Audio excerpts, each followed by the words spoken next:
오늘의 주요 뉴스입니다. 오늘부터 4.11 총선 공식 선거운동이 시작되면서 여야가 초반 기선잡기에 나섰습니다. 현역 의원 2명이 당 공천과 경선에서 탈락한 4.11 총선 남구 갑 선거구가 치열한 3파전으로 전개되고 있습니다. 울산 지역에 올해만 모두 5천여 세대의 신규 아파트가 분양됩니다. 수요 열린예술부대 뒤란이 어제 저녁 문화예술회관에서 성황리에 열렸습니다. 여러분 안녕하십니까? 3월 29일 목요일 UBC 굿모닝 울산입니다.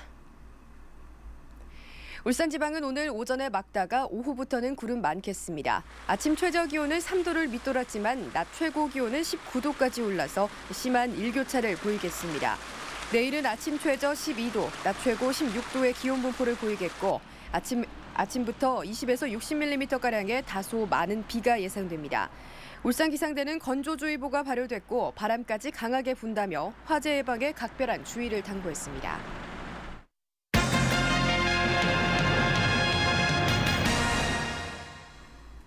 4.11 총선 공식 선거운동이 오늘부터 시작됐습니다. 각 후보 진영은 오늘 아침 출근길부터 본격적인 유세를 시작했습니다. 선우석 기자가 보도합니다. 4.11 총선 공식 선거운동에 막이 올랐습니다. 13일 동안 펼쳐지게 될 공식 선거운동 기간 동안 후보들은 출퇴근길을 비롯해 공개된 장소에서 유세 활동을 펼칠 수 있습니다. 또 유세 차량과 확성기를 동원해 야외 선거 활동을 할 수 있으며 선거 벽보를 붙이고 집집마다 선거 공보를 발송하게 됩니다. 이번 총선에 울산 지역 6개 선거구에서 출마한 후보는 모두 21명. 평균 3.5대 1의 경쟁률을 보이고 있습니다. 울산 지역 선거인 수는 87만 4,146명으로 확정됐습니다. 공식 선거운동을 앞둔 어제 각 당은 일제히 선거대책위원회 출범식을 가졌습니다. 새누리당은 울산 전 지역구에서 압승을 다짐하며 낮은 자세로 국민을 섬기겠다는 의미로 서민을 초청해 후보들이 발을 씻겨주는 세족식을 가졌습니다. 우리 새누리당과 함께 신성장 동력 산업의 육성과 동북아시아의 5일 허브의 성공적인 추진으로 울산과 대한민국의 새로운 울산 전 지역구에서 후보 단일화를 이룬 민주통합당과 통합진보당은 MB정부를 심판하기 위해 야권연대의 틀을 더욱 공고히 할 것을 다짐했습니다. 이 줄에 우리가 어떤 마음으로 함께 협력하고 그리고 서로 돕고 혼신의 힘을 다해서 뛰는가에 따라서 이제 2012년 12월 대선은 결정된다 판단하고 있습니다. 각 당은 이번 선거운동 기간의 표심이 당락을 가를 것으로 보고 총력전을 펼친다는 전략입니다. UBC 뉴스 선우석입니다. 4.11 총선을 앞두고 지역구별 후보를 알아보는 순서, 오늘은 남구 갑입니다. 남구 갑은 새누리당과 민주통합당 또 무소속 후보 간의 치열한 3파전 양상입니다. 보도에 김규태 기자입니다. 3선의 최병국 시당위원장을 누르고 공천을 거머쥐며 파란을 일으킨 새누리당 이채익 후보. 이 후보는 8년간의 남구청장과 항만공사 사장 등 다양한 경험을 바탕으로 지역 발전을 위해 힘쓰겠다고 말했습니다. 서민 경제의 위협, 또 여러 가지 사회적 약자들에 대한 소외, 이러한 여러 가지 현안들이 많습니다. 이러한 일들을 해결하는 데 주도적으로 해결하기 위해서 현역 재선 의원인 통합진보당 조승수 의원을 누르는 이변을 연출하며 야권 단일 후보가 된 민주통합당 심규명 후보. 심 후보는 울산시장 출마 경험과 그동안 남구에서 활동한 경력을 바탕으로 야권 바람을 일으킨다는 각오입니다. 이번 총선은 노무현 대통령께서 그렇게 희망하시던 지역구도를 타파하는 그 시작이 될 것입니다. 남구갑에서 그 출발을 하겠습니다. 공천에서 이채익 후보에게 고배를 마신 뒤 새누리당을 탈당해 무소속으로 출마한 김원득 후보. 김 후보는 3선의 시의원 경험을 통해 누구보다 남구를 잘하는 적임자라며 무소속의 힘을 보여주겠다고 벼르고 있습니다. 남갑을 위해서 열심히 일할 수 있는 인물은 남갑을 가장 많이 아는 김원덕이가 적임자라고 생각합니다. 앞으로 남갑을 위해서 열심히 일하겠습니다.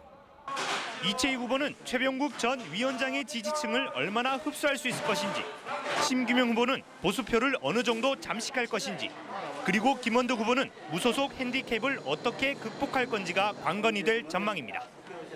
어느 때보다 진보의 도전이 거센 이번 선거, 신보수 1번지로 불리는 남구 갑에서 보수가 수성을 할 수 있을지 관심이 모아지고 있습니다. UBC 뉴스 김규태입니다. 산란을 위해 황어떼가 몰려드는 태화강에 2시간 동안 오수가 유입되는 사고가 발생했습니다. 오수 펌프를 교체하기 위해서 예비 펌프를 가동했는데 고장이 났다고 합니다. 보도에 윤경재 기자입니다. 태화강으로 누런 오수가 쉴 새 없이 흘러듭니다. 유속이 느린 강 외곽 일대는 생활호수로 뒤덮였습니다. 오수가 섞이지 않은 강 중심부와 비교하면 같은 강물이라고는 믿기 힘들 정도입니다. 우레 해가 나오더라고요. 이게 더 심하게 나왔어요. 오늘 처음입니다. 황어가 지금 바로 앞에 깨그리고 있다고. 이곳은 최근 회귀하고 있는 황어떼와 누치 등 다양한 물고기가 살고 있는 곳입니다. 하지만 갑자기 흘러든 오수로 이렇게 물고기가 떠올라 죽어가고 있습니다. 오수가 흘러든 곳은 태화강과 불과 50여 미터 떨어진 하수 중계 펌프장. 범서 지역 생활 오수를 용연 하수 처리장으로 보내는 수중 펌프를 교체하기 위해 예비 펌프를 가동했지만 예비 펌프가 고장난 겁니다. 이 때문에 2시간 넘게 100여 톤의 오수가 태화강에 흘러들었습니다. 이게 이제 돌아갈 줄 알고 했는데 여기 안에 찌그게 펌프 끼갖고 연어에 이어 황어까지 생명의 강으로 거듭난 태화강 주변의 오수 관리에 보다 각별한 주의가 필요하다는 지적입니다. UBC 뉴스 윤경재입니다. 봄 이사철을 맞아 이번 주부터 아파트 분양이 본격화됩니다. 올 한해 지역에서는 혁신도시를 중심으로 5천여 세대의 아파트가 신규로 공급될 전망입니다. 보도에 서영만 기자입니다. 올 들어 지역에서 처음으로 동원 로얄두크가 이번 주에 혁신도시 2차 아파트 분양에 들어갑니다. 교육청 인근에 들어서는 로얄두크 2차는 전용 면적 85제곱미터 32평형으로 모두 652세대입니다. 축구장 2배 크기의 단지 내 중앙광장과 우리 아파트만의 3.5배의 더 넓은 평면, 혁신도시의 800만 원대의 낮은 분양가로 1차와 같이 초기 계약률 100% 완료가 예상됩니다. 분양가는 지난해와 비슷한 800만 원 초반대로 책정 예정입니다. 혁신도시에 올해 예정된 공급 물량은 동원개발을 포함해 3,600여 세대, IS동서와 호반주택이 다음 달 691세대와 346세대를 공급하며 이어 6월에는 골드크래스가 공공임대로 480세대를, KCC가 446세대를 일반 분양합니다. 또 8월에는 LH가 892세대를 분양하고 공공임대도 136세대를 공급할 예정입니다. 모두가 전용면적 85제곱미터 이하 국민주택 규모이거나 소형 주택들입니다. 이 밖에도 다음 달 중순 현대산업개발이 재개발지구인 남구 신정동에서 문수로 2차 아이파크 1,085세대 분양에 들어가며 강동 블루마시티에서도 2차 조합원 모집이 끝나는 대로 일반 분양을 검토 중입니다. 일부 다른 지역이 있기는 합니다만 올해 지역 아파트 분양 시장은 이곳 혁신도시가 주도할 것으로 보입니다. UBC 뉴스 서영만입니다.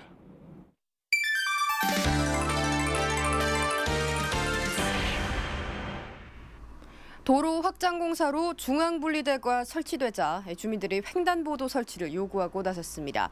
경찰은 현행 법규 때문에 어렵다는 입장인데요. 이동민원실 이다루 기자가 취재했습니다. 울주군 온산읍 시가지 진입도로. 편도 2차로이던 이곳은 최근 3차로로 확장되면서 화단식 중앙분리대 설치 공사가 한창입니다. 하지만 주민들은 중간 지점에 횡단보도와 좌회전 신호기를 설치해 줄 것을 요구하고 있습니다. 1km 이상 먼 거리를 돌아가야 하는 불편이 예상되기 때문입니다. 생업에 종사하시는 분들 그리고 농가 밭을 경작하시는 분들이 중앙분리대 설치로 인해서 통행에 되게 위험이 지금 초래된다고 생각되고, 중앙분리대 설치로 많은 차량들이 1km까지 이동을 해서 유턴을 하는 탓으로 이 일대에 교통체증을 빚는 요인이 되기도 합니다. 하지만 시간당 150명이 통행하고 8시간 지속돼야 한다는 횡단보도 설치 규정에 맞지 않아 심의가 보류됐습니다. 8시간 정도 근무하는 분량이 있어야 설치가 가능합니다. 그 이유는 보행자의 안전 때문에 그렇습니다. 보행자 편의냐, 규정 준수냐, 주민들의 요구 속에 경찰의 고민은 깊어지고 있습니다. UBC 뉴스 이다루입니다.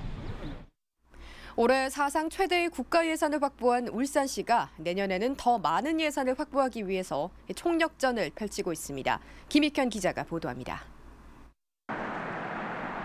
동해남부선 울산-부산 간 복선 전철화 사업은 올해부터 일반 철도로 전환돼 전액 국비로 추진됩니다.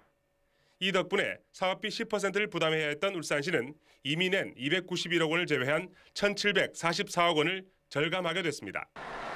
올해 사상 최대인 1조 7,062억 원의 국비를 확보한 울산시는 내년에는 이보다 10% 더 확보한다는 목표를 세웠습니다. 동부가 오일 허브와 울산 신항, 울산 포항 간 고속도로, 울산권 맑은물 공급 등 굵직한 사업들이 포함됐습니다. 바이오화학실용화센터, 에너지기술연구원 울산분원 관련 예산 등 R&D 강화를 위한 사업들도 상당수 포함됐습니다. 내년에도 우리 시는 신성장 동력 산업인 R&D 산업과 SOC 사업 등 국가 예산 확보를 위해서 중앙정부와의 유기적인 협조 체제를 구축해서 이를 위해 국가 예산 확보 대책반을 운영하고 지역 정치권과의 소통도 강화할 방침입니다. 내년도 국가 예산은 오는 5월 말까지 중앙부처에 신청하면 부처 심의와 기획재정부 심사, 국무회의 의결, 예산안 국회 제출 등을 거쳐 연말 국회에서 확정됩니다. 올해 총선과 대선을 맞아 정부의 선심성 예산도 보다 늘어날 것으로 예상될 만큼 울산시에 보다 치밀한 예산 확보 전략이 필요해 보입니다. UBC 뉴스 김익현입니다. 울산시는 지역 742개 경로당에 운영비와 기능 보강 사업비로 올해 30억여 원을 지원한다고 밝혔습니다. 현재 경로당의 운영비는 월 8만 원씩, 냉난방비는 월 11만 원씩 지급되며 양곡비는 연간 25만 원에서 30만 원까지 차등 지급됩니다.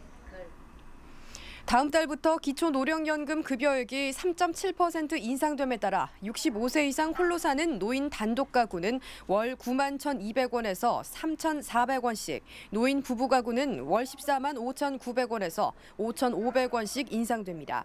올해 울산에서 기초노령연금 혜택을 받는 사람은 65세 이상 노인 인구의 70%인 5만 5천여 명이며 울산시는 580억 원가량을 지원할 예정입니다. JK 김동욱의 사회로 열린 수요 열린예술무대 뒤란이 어제 저녁 울산 문화예술회관에서 성황리에 열렸습니다. 어제 공연에서는 록그룹 안녕바다와 서정적인 음색의 여가수 린, 발라드 가수 박학기가 멤버로 있는 4인조 그룹 포커스와 동물원이 출연해 김광석의 주옥 같은 명곡을 선사했습니다. 뒤란은 다음 달 25일 문예회관 야외 공연장으로 자리를 옮겨 시민들을 찾아갑니다. 프로축구 울산 현대가 오는 31일 오후 3시 문수 경기장에서 상주를 상대로 팀 통산 1,300호 골에 도전합니다. 지난 시즌까지 1,292골을 기록한 울산 현대는 이근호와 김승용 등이 합류한 올 시즌 4경기에서 6골을 넣어 2골만 더 넣으면 1,300골 기록을 세우게 됩니다. 울산 현대는 1,300호 골의 주인공을 맞추는 이벤트도 마련했습니다. 기름값이 11주 연속 오름세를 보이고 있는 가운데 가짜 석유 판매 행위가 극성을 부리고 있습니다. 울주군은 이중 밸브를 설치해 등유와 경유를 섞어 판 울주군 웅촌면 모 주유소에 지난 20일부터 6개월간 사업정지 처분을 내렸고 삼남면의 한 주유소에는 과징금 2,500만 원을 부과했습니다.